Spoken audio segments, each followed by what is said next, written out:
Você já imaginou um império inteiro parando diante de sinais que ninguém conseguia controlar? Hoje, veremos a praga que abalou o Egito. Porque o rio, fonte da vida, se tornou aviso de juízo, e que segredo Faraó recusou enxergar até tarde demais. Eu sou historiador, e neste relato vamos caminhar entre palácios, templos e margens do Nilo, onde tudo começou a mudar. Mas atenção! Antes do fim, você entenderá por que uma praga não atingia apenas corpos, mas também orgulho, poder e crenças. O Egito Antigo era organizado, rico e impressionante. Seus celeiros, escribas e exércitos pareciam provar que nada escapava ao controle real. No centro de tudo estava Faraó, considerado mais que governante.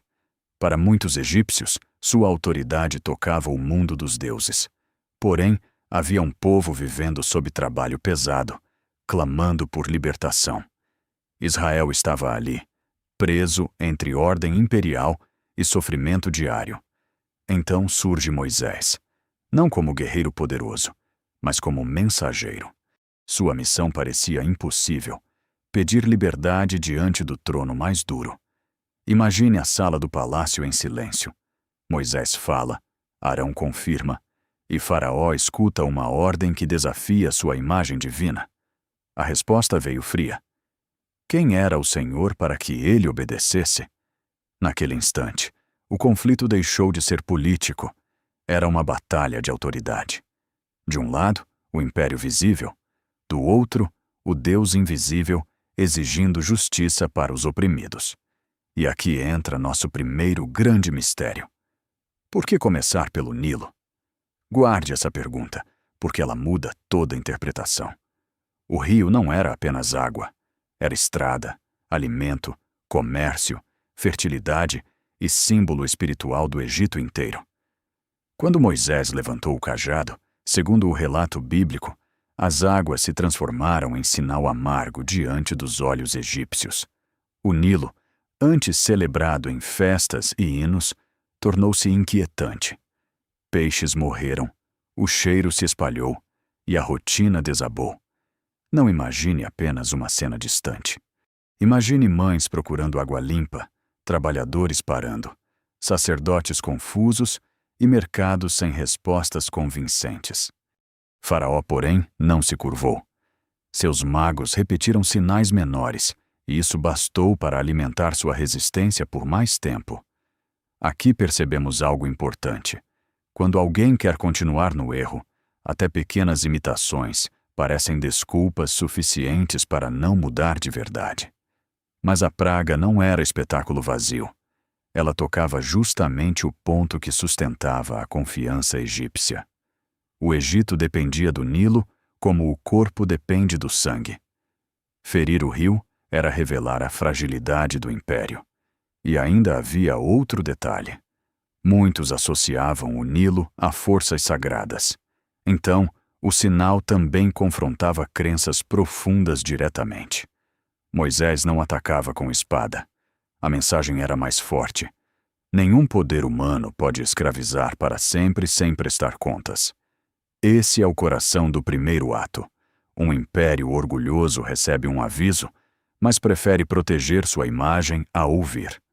Agora vem a agitação, porque quando o Faraó endurece, os sinais aumentam, e cada nova praga parece atingir outra segurança egípcia. Rãs invadem casas, quartos e cozinhas.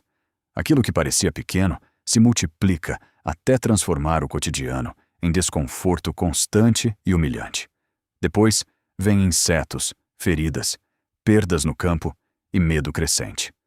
O Egito percebe que sua ordem perfeita estava rachando por dentro.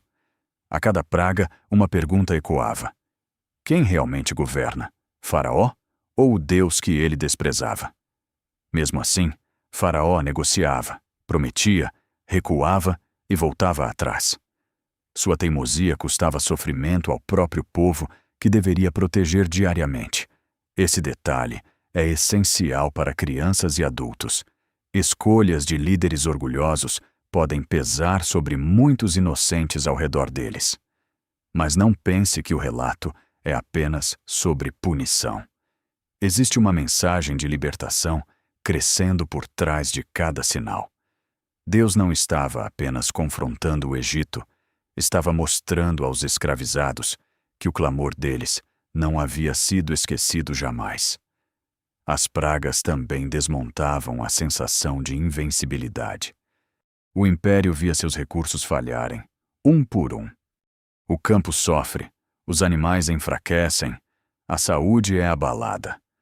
Tudo que parecia garantido passa a depender de uma palavra superior. E Faraó continua fechado. Esse é o segundo mistério. Por que alguém insiste quando a própria realidade demonstra o contrário? A resposta está no orgulho. Reconhecer erro exigiria perder controle, prestígio e a falsa certeza de ser intocável diante de todos. O relato bíblico mostra que o coração endurecido não é apenas sentimento. É decisão repetida de ignorar avisos claros diariamente. Então vem a escuridão.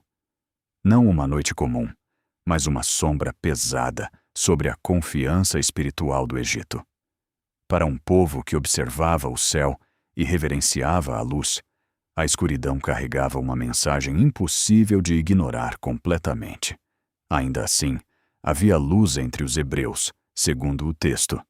Essa separação mostrava cuidado, direção e propósito em meio ao caos. Perceba o contraste. Onde havia opressão, Deus prepara a saída. Onde havia arrogância, as estruturas mais fortes começam a tremer juntas.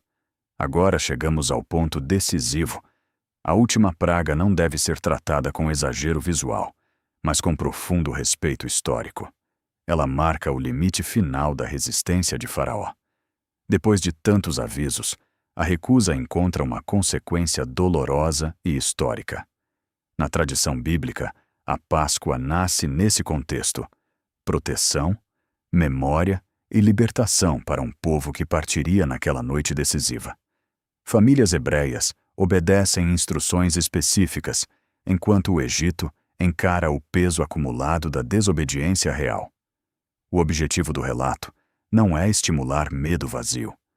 É mostrar que justiça, misericórdia e liberdade caminham com seriedade profunda. Quando finalmente Faraó permite a saída, não parece vitória humana. Parece o colapso de uma mentira sustentada por gerações inteiras. O império que dizia controlar tudo não controlou a água, os campos, a luz, nem o destino dos cativos libertos. E lembra da pergunta inicial sobre o Nilo? Agora ela se fecha. A primeira praga atingiu a base da confiança egípcia. Quando a fonte de vida falhou, o Egito recebeu um aviso claro. Sua segurança não estava onde imaginava estar realmente. O segundo mistério também se resolve. Faraó insistiu, porque orgulho costuma transformar evidências em ameaças e conselhos em ofensas pessoais. A grande lição histórica é simples, mas poderosa. Civilizações podem ser brilhantes e, ainda assim, moralmente cegas demais. As pragas revelam que tecnologia, riqueza e religião oficial não substituem justiça. Um povo oprimido não fica invisível para sempre. Para quem assiste hoje, a pergunta permanece: que sinais ignoramos quando estamos confortáveis demais para ouvir quem sofre perto de nós? Esse relato atravessou séculos porque fala de poder, resistência e libertação. Não é apenas passado, é espelho para cada geração. No encerramento, veja a força da narrativa. Deus confronta o arrogante, protege o vulnerável e transforma a memória dolorosa em esperança. Israel sai, mas a jornada ainda não acabou. Liberdade também exige coragem para caminhar adiante. O Egito ficou para trás, porém a lição permaneceu. Nenhum trono é alto demais quando a justiça começa a se mover. A terrível praga sobre o Egito não foi apenas desastre. Foi aviso, confronto e abertura de caminho para uma nova história. Agora você entende por que esse episódio prende estudiosos, religiosos e curiosos. Ele une fé, poder, arqueologia, memória e pergunta moral. Se este relato mexeu com você, continue atento ao canal. A história antiga ainda guarda lições capazes de iluminar hoje.